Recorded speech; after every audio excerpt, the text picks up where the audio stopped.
Bonsoir à tous, c'est jeudi, c'est Mon Désart, on est ravis de vous retrouver avec un focus, vous allez le voir aujourd'hui, sur les documentaires. Pourquoi pas d'ailleurs, à l'occasion, figurez-vous, du festival Millennium qui déboule chez nous ce dimanche, 15e édition tout de même pour ce festival engagé depuis le début, on va en parler avec sa directrice et qui propose le meilleur du documentaire mondial et belge, excusez du peu. Ceci dit, à l'heure où on est abreuvé d'infos de toutes parts, sur les réseaux sociaux, à la télévision, même sur les plateformes de streaming où le docu s'installe peu à peu, quel est finalement l'intérêt de maintenir un festival comme Millennium? On va en parler avec nos invités. Tout d'abord, Zlatina Rousseva. Bonsoir, Zlatina. Bonsoir. On est ravis de vous avoir. De nous inviter. Avec plaisir. Vous êtes donc la directrice de ce festival, directrice aussi programmatrice. Donc vous avez toutes les clés en main. Je suis la directrice artistique, je suis la programmatrice et parfois on a beaucoup de casquettes dans un festival, vous savez. Vous avez toutes les clés en main. Et alors vous êtes cofondatrice, on est d'accord, avec Lubomir, je pense. Lubomir Georgiev, voilà, donc,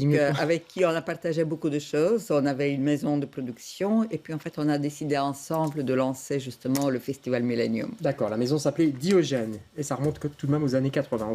On va essayer d'en parler dans cette émission. En face de vous, Isabelle de Tournai. Bonsoir Isabelle. Bonsoir. Isabelle de Tournai, vous êtes photographe, vous êtes de Tournai, mais la ville, enfin bon bref, vous appelez de Tournai, mais vous êtes de Tournai. C'est pas grave, je voulais juste faire le non mais j'habite en Anderlecht maintenant. Ah d'accord, vous habitez en Anderlecht. Vous êtes donc ici chez nous et vous présentez votre premier long métrage. Ça s'appelle Pendant que Nicoletta travaille. C'est flippant de présenter un premier long métrage au public? C'est une première quand même. Oui, c'est flippant, mais à la fois c'est un bonheur. Enfin, c'est une chance d'être sélectionné dans un festival. Donc voilà, on vient avec plaisir. D'accord, bonheur partagé, j'imagine, par Olivier Magis. Bonsoir Olivier. Oui, bonsoir. Vous, c'est pas la première fois, vous êtes un habitué finalement de ce festival? Disons que oui, c'est la troisième fois déjà. Ouais.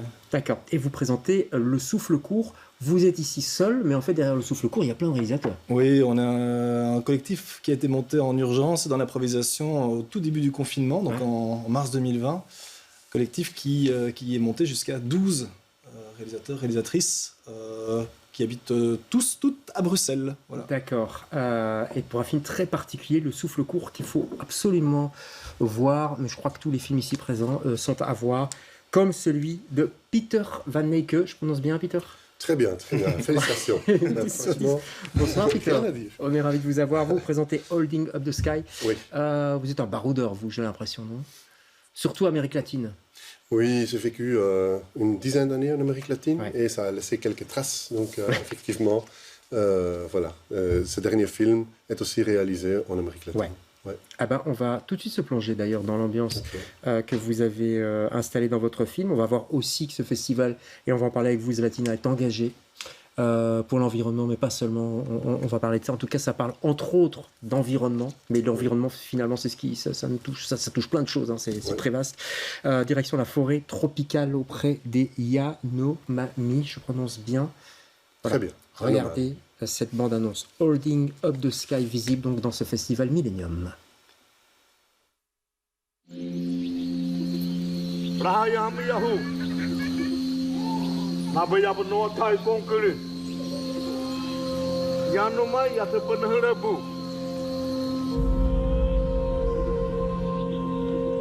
O homem da cidade, ele quer fazer como a planta de nós, povo indígena.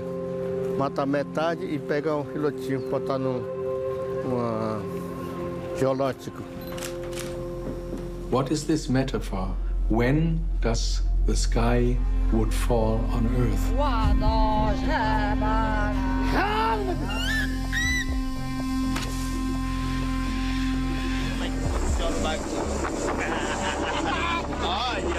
Olha, mas é a guerra. Garimpo ilegal queria matar nós. Aí mak no himo heyade, carro mak mar kuki heita. Carro que não pode marcar o reno. Muito equipe com nasta. Acho que são 30 crianças moraram um mês.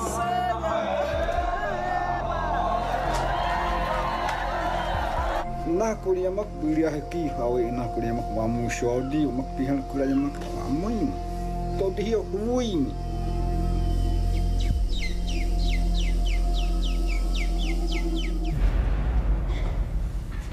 Quando menino Yanomami sobrar, aí eu vou chorar. Agora eu não vou chorar.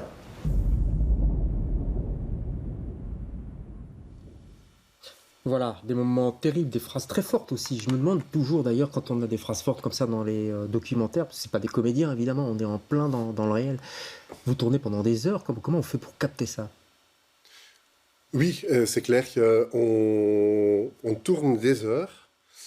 Ça, c'est une chose, mais après aussi, on s'imprègne des réalités avant même de tourner, par préférence. Donc, ça sans veut dire caméra. que oui, enfin, c'est comme ça que moi je travaille. Oui, chacun sa méthode, j'investis aussi pas mal dans le repérage et j'essaye d'être au plus proche des personnages pour les connaître et pour bien se préparer et du coup de savoir ce qu'on cherche au bon moment. Ouais. Ouais, parce que ça peut être intimidant. Ce sont des gens, effectivement, je disais, les comédiens, tout ça, ils ont l'habitude de parler devant une caméra. Les gens que vous rencontrez tous ici, c'est pas des habitués, c'est pas des professionnels, comme on dit. Non, mais maintenant, le documentaire que moi j'ai tourné, je l'ai vraiment complètement basé, où il montre en fait, c'est un portrait de Davi Kopenawa, qui est quand même une personne célèbre en Brésil, parce que c'est le porte-parole des Yanomami, un peuple en Brésil quand même de 30 000 personnes. Ouais. Et donc il est habitué, parce que ça fait 30-40 ans qu'il défend son peuple contre la destruction. Ouais. C'est important, Isabelle, d'être proche, parce que vous aussi, on va le voir avec Nicoletta, une personne que vous suivez à Bucarest, d'être proche d'elle d'abord, avant de filmer, avant de la photographier. Oui. Enfin, j'ai l'impression que c'est un peu comme dans la vie, en fait. On filme bien les gens avec lesquels il y a un feeling, oui. Enfin, on filme pas dans la vie, mais je veux dire, la relation peut s'installer avec des gens avec lesquels il y a un feeling, en fait. Ça veut dire qu'il y a du hasard, il y a une part de hasard. Il faut que ça tombe bien, il faut qu'au moment où on est sur place, tout aille bien, quoi, que les personnes soient prêtes à parler, Isabelle. Oui. Et c'est ce que je disais en coulisses à mes collègues, j'ai l'impression que parfois il y a la magie du réel, en fait. J'ai l'impression aussi que la caméra vient, une fois que la confiance est là, il y a des gens qui n'auraient pas forcément parlé à une caméra, qui d'un coup se mettent à parler. Très fort chez vous aussi, ça. Tous ces médecins, tous ces gens qui étaient aux avant-postes, comme on disait, pendant le confinement, on a l'impression que la caméra les a aidés à parler. Ils se sont lâchés. Parfois, ils se lâchent.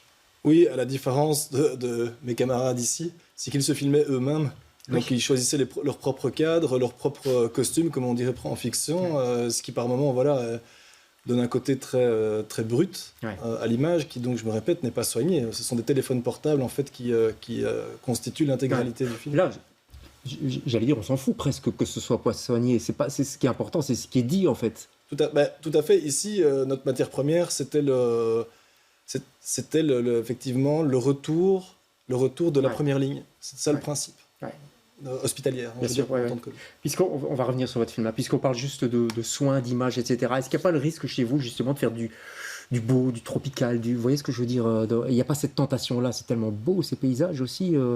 Est-ce que c'est pas un risque justement du coup d'être déconnecté de la réalité? Vous voulez dire une certaine esthétique. Oui. Mais je vois très bien ce que vous voulez dire, mais quand même on a choisi de montrer avec un certain esthétique en fait le forêt tropicale parce que c'est un monde qui est en train de disparaître et que c'est un monde qui est magique. Par contre, on n'a pas montré d'une façon fantasmée, parce qu'en Occident, on fantasme parfois le forêt tropicale et où les peuples autochtones qui y vivent. Et ça, on n'a pas fait avec ce film. On n'est pas dans le fantasme, dans le documentaire. Zlatina, vous qui pas pratiqué le documentaire, mais qui êtes proche de ce domaine-là depuis très longtemps, puisque vous en sélectionnez, d'ailleurs c'est vous qui avez sélectionné ces trois-ci, on est dans l'hyper-réel, si je puis dire. Mais la première chose, je suis aussi réalisatrice. En fait, avant de commencer le festival, donc j'ai quand même 30 ans d'expérience dans les réalisations. On a tourné partout dans le monde. On a en fait travaillé beaucoup avec Médecins sans frontières, et donc j'ai couvert quand même des situations assez dures parfois. Ah ben justement, alors sur le risque de faire des belles images, de vouloir faire des belles images, un enfant dans une flaque d'eau, ça touche. Comment on fait pour justement éviter ça ou être prudent? Mais je dois dire que en tout cas, le festival Millennium a des critères éthiques, en fait, pour la sélection des films. Et donc, pour le moment, il y a effectivement des thèmes, d'abord, qui sont devenus des thèmes très vendeurs, parce que quand on a commencé à faire le festival, tout le monde nous demandait, mais pourquoi ce festival, mais pourquoi cette thématique? C'était l'environnement. Je me souviens...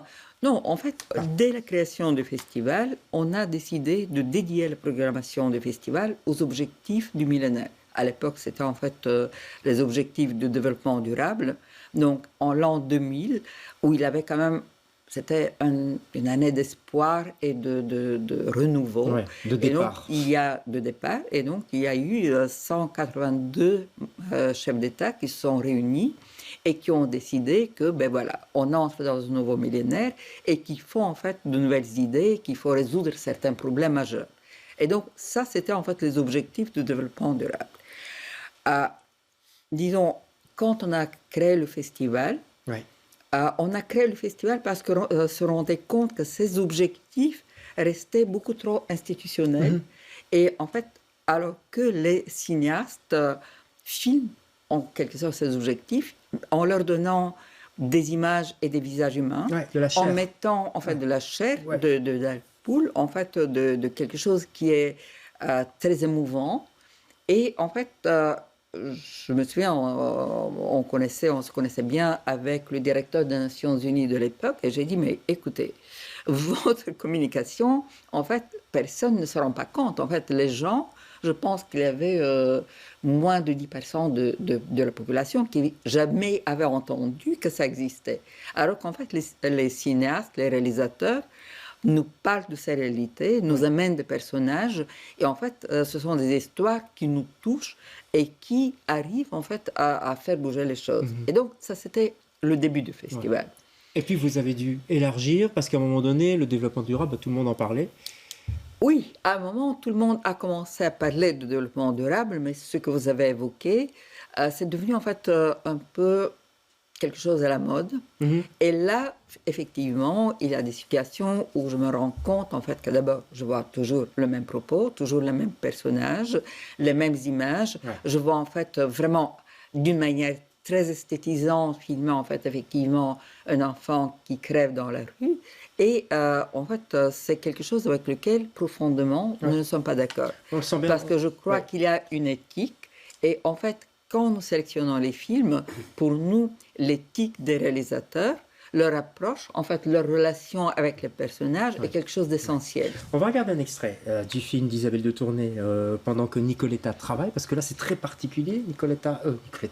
Isabelle, vous voyez... C'est chouette.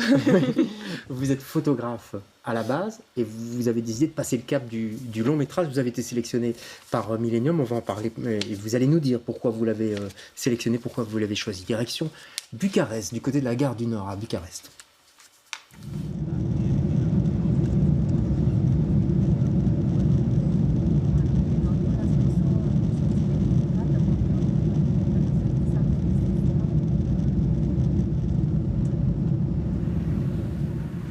14 novembre.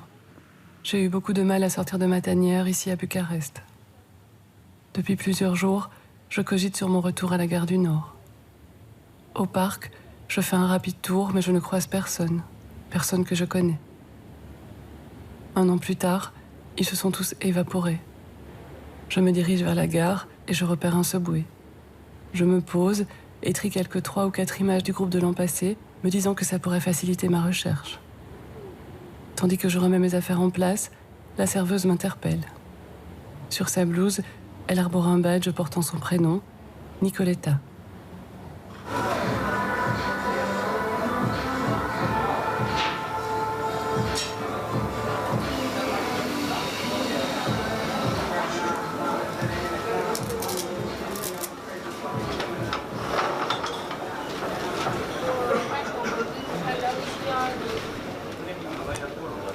Ce qui est fou, Isabelle, c'est qu'on voit même dans cet extrait, dans cette bande-annonce, entre guillemets, que vous passez de la photo à l'image animée. Vous voyez ce que je veux dire? Oui, oui, mais le film mêle en fait la photo, l'image et puis la voix off, c'est mon journal en fait. Ouais. Voilà, oui, parce qu'en fait, on s'est rendu compte au montage qu'en mêlant ces 3 médias qui n'étaient pas forcément faits pour être mêlés, on arrivait à construire le récit, à reconstituer en fait le récit. Que juste en photo, c'était plus compliqué. Oui, et c'est pour ça que je me suis mise à filmer en fait aussi. Après, en espérant que ça fonctionne, parce que j'étais vraiment seule. Mais ce qui me faisait peur en fait, c'était de caricaturer les gens de la gare et d'avoir des SDF devant une gare. Et j'y suis allée un peu par intérêt pour un jeune garçon que j'avais rencontré les années précédentes, que je voulais retrouver, puis que j'ai pas retrouvé, puis je tombe sur ces gens-là. Et en fait, ils m'ont un peu percutée. Et je me suis dit, il faut que je tente autre chose, parce que ça va pas être juste si je les photographie devant la gare. Qu'est-ce que je vais raconter de plus? Zlatina, vous l'avez programmé, ce premier long métrage, assez radical dans sa forme, dans le fond aussi quelque part. Pourquoi? Je vous avoue que quand j'ai donc lu le synopsis du film, je me suis dit, encore un film sur la misère, sur la pauvreté, sur la Roumanie, en fait, Bucarest. Je vous avoue que j'en aime beaucoup. D'ailleurs, en fait, de très très beaux films. Et donc, j'étais un peu avec les réserves en partant. Et puis, j'ai trouvé d'abord que c'est un film qui est très honnête. C'est un film, en fait, qui met bien en place tout le questionnement d'un réalisateur quand il commence à aborder, en fait, un sujet, toutes les difficultés aussi, en quelque sorte, sans les exploiter, en fait, de manière malsaine, parce que ça existe aussi. Et j'ai vu, en fait, toute une découverte et tout un processus que je trouvais intéressant. Et en fait, le Festival Millennium essaie aussi la découverte. C'est quand même quelque chose d'important. Donc, quand il y a de nouvelles approches, quand il y a de nouveaux langages, tout ça, c'est quand même, ça permet en fait d'élargir nos perceptions. Et finalement, je trouvais que ce film a beaucoup d'honnêteté, beaucoup d'authenticité. Et ce rapport, en fait, avec les personnages, la mise de ce rapport, en fait, avec les personnages, qui parfois est caché, mais qui est souvent très difficile, était vraiment, en fait, bien installé. Et donc, je me suis dit, ben voilà, donnons une chance à ce film. Il le mérite. Il le mérite, et on ira le voir. Honnêteté, c'est aussi chez vous. Quand je dis vous, c'est le collectif. Vous êtes donc 12 réalisateurs, c'est ça. Le début, l'impulsion, pourquoi faire ce film au début? On était en plein confinement. J'allais dire, vous aviez les bras croisés tous, c'est ça? Le film est né la veille du confinement. Donc quelques heures avant que ce confinement ne commence à midi, au milieu du mois de mars. Ah, donc carrément ce jour-là, quoi. Oui, donc en fait l'idée était très simple, c'était de dire on va être confinés, nous ne pourrons plus travailler autrement que sur papier pour des projets, mais nous ne pourrons plus être dans le réel. Nous serons donc confinés tout comme toute la population. Est-ce qu'on va devoir laisser tout le récit à venir uniquement aux journalistes et aux faits, du factuel, ou est-ce qu'on va pouvoir s'intéresser à l'humain derrière les praticiens, que sont ceux qui vont s'occuper de nous, c'est-à-dire les soignants? Ce qu'on n'entend jamais, ou très rarement en tout cas, dans les reportages news des télévisions, des journalistes. Voilà, et donc l'idée c'était vraiment de ne pas laisser le Covid, ne pas laisser l'épidémie et toute la gestion de la crise, qu'elle soit politique ou économique ou autre, de ne pas laisser uniquement cette place-là, mais aussi de faire place à l'humain. Et donc, effectivement, de pouvoir écouter ceux qu'on n'entend jamais. C'est-à-dire que derrière les murs de l'hôpital, même avant déjà la crise, le personnel soignant vit dans l'ombre et le silence. Et l'idée, c'était de les laisser justement ici, ceux de première ligne, de les laisser s'exprimer en rentrant du travail tous les jours. Parfois après une nuit de garde, parfois après 24 heures même de garde, parfois aussi en fin de journée. Et ils nous consacraient du temps dans leur voiture ou chez eux à la maison, parfois même à l'hôpital, pour pouvoir s'exprimer devant leur téléphone. Ce qui donne un côté un peu chaotique, mais très dense au film. On va regarder la bande-annonce, et puis on en parle juste après. Je vous montrerai votre avis aussi là-dessus. Regardez, ça souffle court. Si tu tournes ton téléphone un peu dans tous les sens, là, voilà, c'est bon. Très bien, je le mets en plein écran. C'est la galère ou quoi? C'est la galère pour le moment? Oh.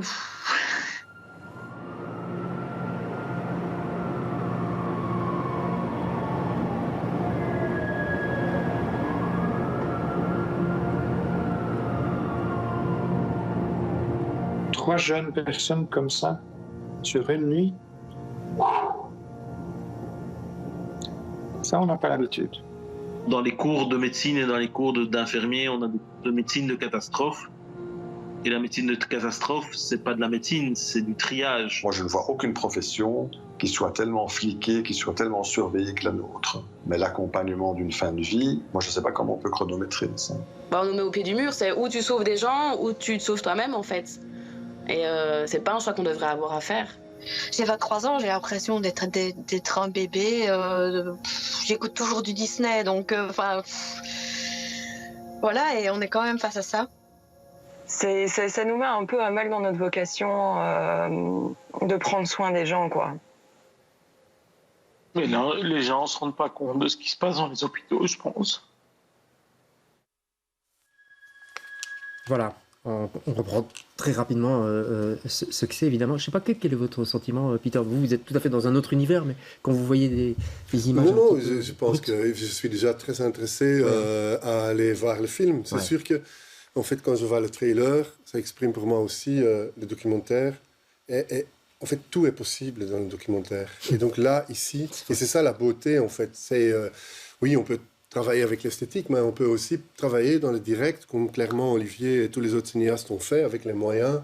Donc, ça peut être un travail d'urgence, en fait, parce qu'on veut faire sortir les voix des gens qui ne sont pas entendus. Ouais. Et alors, je le disais, c'est ce qu'on n'entend pas, effectivement, ou très peu, en tout cas, parfois des longs reportages, hein, mais dans le journalisme dit plus classique, c'est ça aussi qui fait la différence. Nicoletta, je ne suis pas certain qu'elle passerait au journal télévisé. Les vôtres, à part peut-être le porte-parole, hein, mais globalement, les gens que vous avez suivis non plus, et vous non plus. Il y a une force quand même dans ce documentaire. C'est ça que vous allez chercher aussi, j'ai l'impression, dans votre programmation, non ? Et en tout cas, les choses qu'on voit dans le documentaire, je pense qu'on les voit nulle part ailleurs aujourd'hui. Et même, en fait, s'il y a maintenant des documentaires qui passent sur Netflix, quand même, les documentaires, donc je dirais 90% des documentaires qui sont dans le Festival Millennium, il n'y a pas moyen de les voir, en fait. Et ce qui est quand même intéressant et important, c'est qu'on a besoin aujourd'hui d'une information, mais en fait une information autre. Et je crois que dans ce sens-là, vraiment le documentaire a un rôle exceptionnel parce qu'en fait, quand on passe autant d'années, autant de temps avec ces protagonistes, je pense en fait que là, on est face à une authenticité. Et une sincérité. J'ai l'impression que tous nos trois invités ici sont extrêmement sincères. On ne peut pas dire qu'ils sont en train de faire un documentaire voyeuriste. Il y a quelque chose de... Il y a une démarche. J'imagine que le début, c'était ça aussi. C'était montrer ce qui se passait, quoi. Il y avait cette envie-là chez tous les cinéastes avec vous. Oui, et je pense que ce qui nous animait et qui a dû vous animer aussi, c'est de laisser une trace, en fait, d'une... Pas pour soi, mais de laisser une trace collective à ce qui est occupé à se passer, que ce soit dans les forêts au Brésil ou que ce soit à Bucarest. Autour de la gare de Bucarest, qui finalement, j'imagine, la gare de Bucarest, c'est un peu notre gare à nous aussi, notre gare du Nord à nous aussi, en tout cas. Oui, tout à fait. Voilà. Et c'est vrai qu'on parlait d'honnêteté ou de sincérité. Zlatina, un jour, me disait, dans mon festival, je n'ai que des fous. Et pourquoi est-ce qu'elle me disait ça en rigolant ? En rigolant, elle me disait, mais parce que vous passez en moyenne 3, 4, 5 ans de votre vie, on ne se rend pas compte en fait. Hein, les gens nous prennent souvent pour des journalistes, ce qu'on n'est pas. C'est qu'on passe, Peter disait tout à l'heure qu'il mettait beaucoup de repérage, beaucoup de temps à faire du repérage, ce que moi je fais sur mes précédents films aussi. On passe un temps fou. Pour peu de diffusion finalement. Pour finalement une diffusion qui parfois fonctionne, parfois pas du tout. Et c'est pas grave parce qu'en fait, le geste de laisser des traces compte. Donc c'est là où il y a une démarche effectivement peut-être plus artistique que purement informationnelle. C'est que quelle que soit la force de la trace, elle est là. Et puis il y a un point de vue, il y a un regard. Il y a votre regard, Peter, puisque c'est un regard d'artiste, en tout cas de créateur. Vous choisissez un angle de vue tout de même. Isabelle aussi. En plus, vous êtes photographe, donc vous savez ce que c'est qu'un angle, non ? Oui, bah, le cadrage, ça va. Le son, c'est un peu plus rock'n'roll, mais je crois qu'en fait, tout ça, ça part aussi de... Enfin, on vous disait, c'est aussi le fait peut-être d'une frustration de ne pas voir ces gens justement dans les médias, on ne va pas les inviter au journal, mais on ne va pas les inviter nulle part, en fait. On va peut-être même plutôt les chasser, en général. Ouais. Et sans morale, vraiment aussi sans morale de la part du réalisateur, juste Être témoin. Ouais. Plein de bonnes raisons d'aller au festival Millennium. On doit conclure. Ça se termine, l'émission se termine, mais le festival commence ce dimanche. Vous y serez, j'imagine, vous y serez tous. Alors, c'est dans plusieurs cinémas. Vous, c'est plutôt aux galeries. Alors, Olivier, Le Souffle court dont on vient de parler sera le 31 mars. Notez bien, le 31 mars au cinéma Galerie. Pour les heures, tout ça, vous pouvez aller sur le site de Millennium. Hein. Tous les films sont là, millennium.org. Isabelle... La gare de Bucarest, c'est le 2 avril. Le 2 avril, toujours aux galeries. Et alors, chez vous, vous m'aviez dit la date, je l'ai oublié. C'est le 29. Le 29 avril. Mars, oui. Donc, la semaine qui vient. Hein. Ouais. Chez vous, la semaine qui vient, je vous attends. Très rapidement, s'il fallait choisir un autre film à aller voir dans votre festival. Il faut absolument venir voir le film Ithaca, donc le film sur Julian Assange. Parce que si nous avons quand même une mission, s'il y a quelque chose de très très important en fait pour l'engagement du festival, c'est quand même la liberté de l'information, de la presse, des journalistes, en fait en quelque sorte de tous les artistes.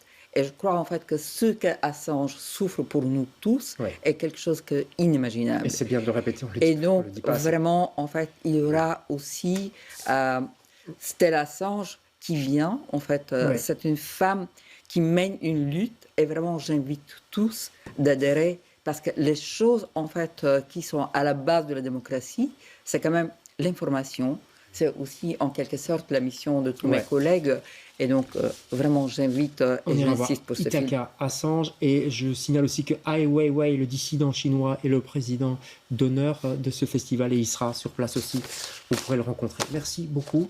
Passez un excellent week-end, allez au festival, allez au cinéma, allez voir les artistes et nous on se retrouve jeudi prochain pour un autre Monde des Arts. Bonsoir.